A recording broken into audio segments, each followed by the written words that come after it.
আপনি দেখছেন news now, আমরা জানি কোনটা খবর।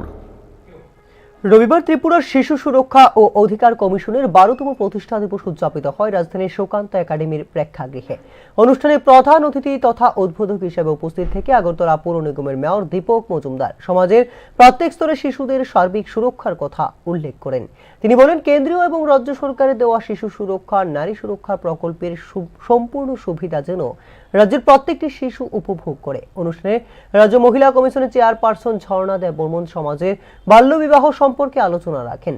অনুষ্ঠানে অন্যান্যদের মধ্যে উপস্থিত ছিলেন ত্রিপুরা শিশু সুরক্ষা ও অধিকার কমিশনের চেয়ারপারসন জয়ন্তী দেববর্মা সহ অন্যান্য সদস্যগণ। এই অনুষ্ঠানে রাজ্যের 2 কৃতি সন্তান জ্যোৎস্না আক্তার এবং আরশিয়া দাসকে সম্মাননা প্রদান করা হয়। তারই সাথে বিশেষভাবে সক্ষম ছাত্রছাত্রী যারা মাধ্যমিক ও উচ্চ মাধ্যমিকে ভালোভাবে উত্তীর্ণ হয়েছে তাদেরকেও সম্মাননা প্রদান করা হয় এই অনুষ্ঠানে।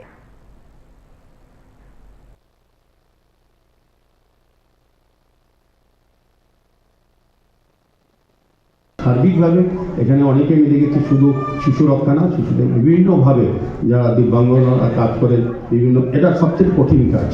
একটা বড় মানুষকে বোঝানো, তাকে শেখানো, তাকে লাইনে আনা অনেক কাজ, কিন্তু একজন যারা দিব্যাঙ্গজন আছেন বা তারা শিশুরা, তাদেরকে তারা অবস্থা থাকে, তাদেরকে বুঝে আনা তাদেরকে অনেক কঠিন কাজ। এই কাজগুলি যারা করেন তারা সত্যিই আমি তাদেরকে সম্মান জানাই, কৃতজ্ঞতা জানাই।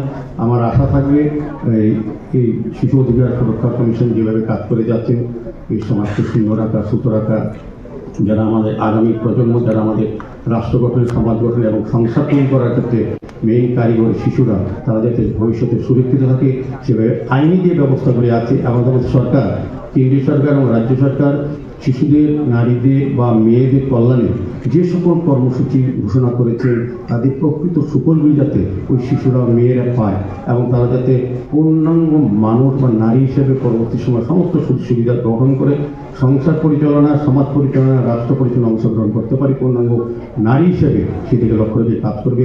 বিশ্বাস থেকে উপস্থিত সকলকে আবারও আমি ধন্যবাদ জানিয়ে আমার আলোচনা শেষ করলাম। নমস্কার।